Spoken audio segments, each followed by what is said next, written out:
নমস্কাৰ বন্ধুসকল, স্বাগতম জনাইছো আপোনালোকক এছকেজি ৱাইটি নিউজৰ এটা নতুন ভিডিঅ'লৈ। আৰু আজিও মই আপোনালোকলৈ এটা গুৰুত্বপূৰ্ণ খবৰ লৈ আহিছোঁ, গতিকে ভিডিঅ'টো শেষলৈকে চাই থাকিব। আপোনালোকৰ খবৰটো হৈছে জনপ্ৰিয় অভিনেতা সিদ্ধাৰ্থ শৰ্মা আৰু অভিনেত্ৰী পাপৰি বৰাৰ বিষয়ে। এওঁলোকক কে আৰু মণিবৰ নামেৰে আপোনালোকে জানে, কিন্তু বৰ্তমান সময়ত কে আৰু মোহন বেহাৰবাৰী আউটপোষ্টত নাই। তেওঁলোকে নতুন এখন চিৰিয়েলত কাম কৰি আছে, কিন্তু তেওঁলোকৰ নতুন চৰিত্ৰটো ৰাইজে ইমান ভাল পোৱা নাই। আৰু শেহতীয়াকৈ সিদ্ধাৰ্থ শৰ্মাই এটা পোষ্ট কৰিছিল যে আমাৰ ভুলৰ কাৰণে বন্ধ হ'ব চাগৈ বিয়লিৰ বৃন্দাবন। কিন্তু এই কথাখিনিৰ পিছতে পাপৰি বৰা অৰ্থাৎ মণিবৰেও এটা পোষ্ট কৰে আৰু তেওঁ কথাখিনি ইনডাইৰেক্টলি কে আৰু মোহনক কোৱা বুলি প্ৰায় মানুহে অনুমান কৰিছে।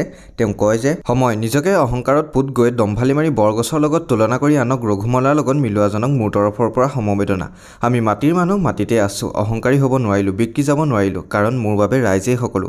যি দিছে, যি পাইছোঁ, ৰাইজৰ বাবে পাইছোঁ। ৰাইজক দুখ দি দৰ্শক নথকা ভাওনাত ভাৱৰীয়া হ'ব মন নাইও। আকৌ কম, সময় বৰ নিষ্ঠুৰো। আৰু ইয়াৰ পিছতে ৰাইজে এই পোষ্টটো কে আৰু মোহনৰ বাবে ইনডাইৰেক্টলি লিখিছে বুলি ভাবে আৰু বিভিন্ন কমেণ্ট কৰে।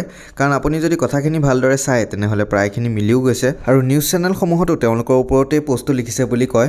ফলত পাপৰি বৰাই আৰু এটা পোষ্ট দিব লগা হয় আৰু তেওঁ কয় যে ৰহস্য আছিল কিবা, ৰাইজে লৈ গ'ল কেনিবালৈ, নিউজে লৈ গ'ল তাতকৈও ওপৰত। মই বোলো নাকত তেল দি 3 দিনমান শুই যোৱাই ভাল হ'ব বুলি ভাবিছোঁ। কৃষ্ণ, সকলোকে সেৱা জনালোঁ। ফাগুন সঁচাকৈ বৰ দুষ্ট। গতিকে দেখিলে এতিয়া আচলতে পোষ্টটো তেওঁ কাৰ বাবে লিখিছিল, কে মোহনৰ বাবে লিখিছিল নে আন কাৰোবাৰ বাবে, সেইটোতো তেওঁহে জানিব।